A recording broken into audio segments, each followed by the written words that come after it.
Mercredi matin, toute la France célébrait le 74e anniversaire de la victoire des Alliés sur l'Allemagne nazie. À Rombas, 2 cérémonies étaient organisées. C'est tout d'abord M. Fournier, maire de Rombas, accompagné de Christophe Kiffer, vice-président de l'association French Militaria Motor Club, et Yves Calcagno, membre de l'UNC Rombas, qui ont déposé des gerbes de fleurs au pied du mémorial américain, rue de Metz.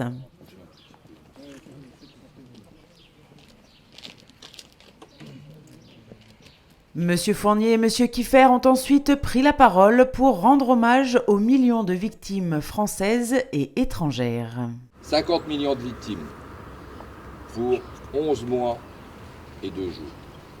Aujourd'hui, en 2019, pour nous, ces événements sont tellement lointains qu'on ne s'imagine pas que l'Europe fut un continent dévasté, où les tragédies humaines se sont succédées. Et n'oublions pas que les forces alliées sous la direction du général Dwight Eisenhower ont livré ce combat le 6 juin 1944 à Omaha Beach, en Normandie, sous un déluge de feu.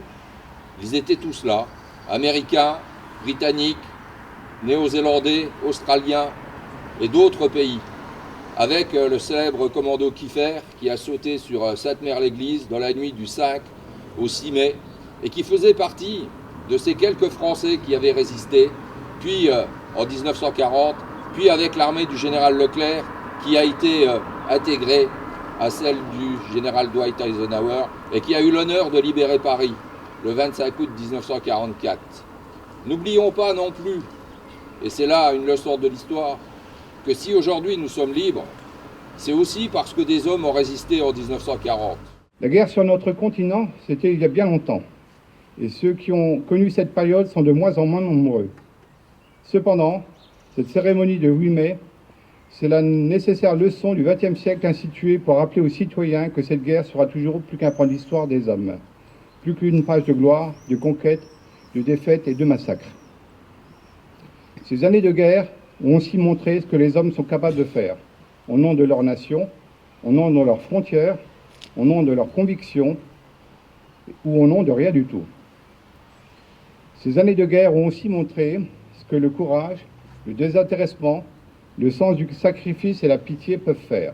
Les Rombasiens, élus, membres d'associations patriotiques, porte-drapeaux, police municipale, pompiers, harmonie municipale, se sont ensuite rendus au monument aux morts, où de nouvelles gerbes de fleurs ont été déposées par Lionel Fournier et Yves Calcagno.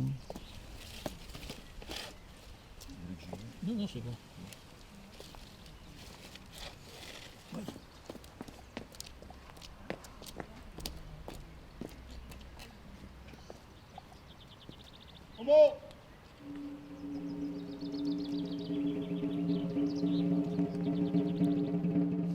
Yves Calcagno a ensuite pris la parole pour revenir sur cette Seconde Guerre mondiale.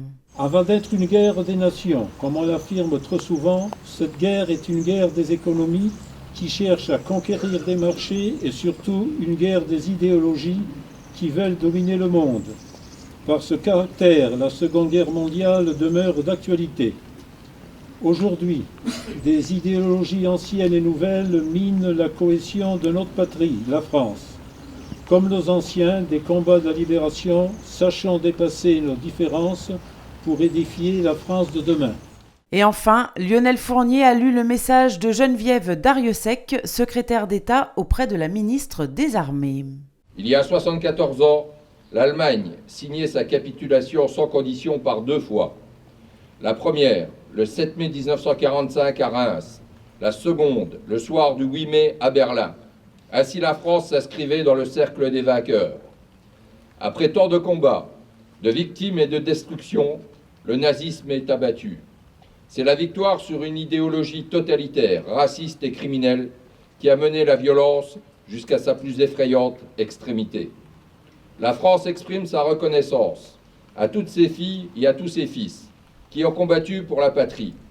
Les combattants de 1940, les Français libres, tous ceux qui ont répondu à l'appel de la résistance, les armées de Leclerc et de Delattre. La France se souvient des déportés qui ont souffert de la barbarie et des victimes des camps de la mort. La nation n'oublie pas tous ceux qui ont subi les conséquences du conflit, les prisonniers, les victimes civiles, les veuves et les orphelins. La France exprime sa reconnaissance aux femmes et aux hommes issus des nations du monde libre et entier, qui ont conjugué leurs efforts pour nous libérer et restaurer la dignité humaine.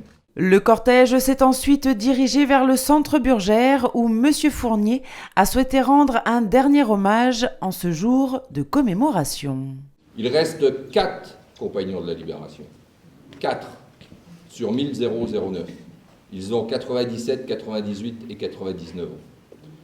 Et donc, sur ces 4 compagnons de la Libération, il reste encore en vie Daniel Cordier, qui a 99 ans, je crois, et qui faisait une remarque qui mérite d'être dite. Il a dit « Je tiens à rendre hommage à mes compagnons et à mes camarades, parce qu'en 1940, il y avait 300 000 résistants et 40 millions de Français. » 300 000 résistants et 40 millions de Français. C'est-à-dire que ceux qui se sont levés après le discours du 18 juin du général de Gaulle, ils étaient très peu nombreux, très peu nombreux, mais ils ont refusé de se soumettre au diktat allemand. Et je crois que c'est important pour elles et pour eux de leur dire merci. Et parmi les 1009 compagnons de la Libération, il y avait 6 femmes, dont Marie Aquin, qui est née à Romba en 1916, qui a disparu en 1941 par... son bateau a été torpillé au large de l'Écosse avec son mari, et elle faisait partie, et elle a été nommée à titre posthume parmi ces 1009 compagnons de la Libération. Je crois que nous devons leur témoigner notre gratitude, parce qu'ils ont donné leur vie, ils ont donné beaucoup d'eux-mêmes. Aller jusqu'au bout du sacrifice suprême, c'est l'essentiel, c'est le plus important. Et grâce à eux, nous sommes libres aujourd'hui.